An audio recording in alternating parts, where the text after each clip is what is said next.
আজ আমি বানিয়েছি পনির সাটে। এর জন্য আমি কিছুটা পনির ডুমডুম করে কেটে রেখে দিয়েছি। আর কড়াইয়ের মধ্যে আমি 2 চামচ সাদা তেল দিয়েছি আর 2 চামচ আমি বেসন দিয়ে ভেজে লাল লাল করে রেখে দিলাম। এদিকে একটা পাত্রের মধ্যে জল ঝরানো টক দই 2 চামচ নিয়েছি, আদা রসুনের পেস্ট নিয়েছি, একটু জোয়ান নিয়েছি, গরম মশলা, স্বাদ মতো লবণ, একটু মৌরি, ধনের গুঁড়ো, জিরের গুঁড়ো, লঙ্কার গুঁড়ো, একটু মেথি পাতা আর দিয়েছি ভেজে রাখা বেসন। এর মধ্যে একটু সাদা তেল দিয়েছি, তোমাদের দেখাতে ভুলে গেছি। দিয়ে ভালো করে মেখে রেখে দিলাম।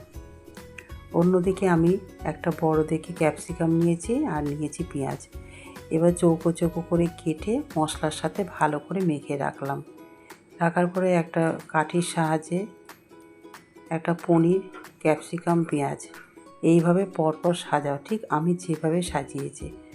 একটা ফ্রাইং প্যানের মধ্যে সাজিয়ে মাঝখানে একটা ছোট্ট বাটিতে একটুখানি বাটার দিলাম আর দিলাম একটা পোড়া কয়লা, দিয়ে ঢেকে রেখে দিলাম।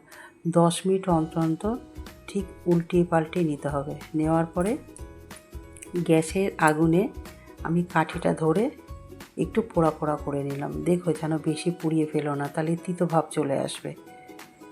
এরপরে প্লেটে রেখে সস দিয়ে গরম গরম পরিবেশন করো, নিজেরাও খাও, আশা করি ভালো লাগবে। আমি তো এইভাবে বানিয়ে খেয়েছি, ভালোই লেগেছে। তোমরাও একবার বানিয়ে খেয়ে দেখো না।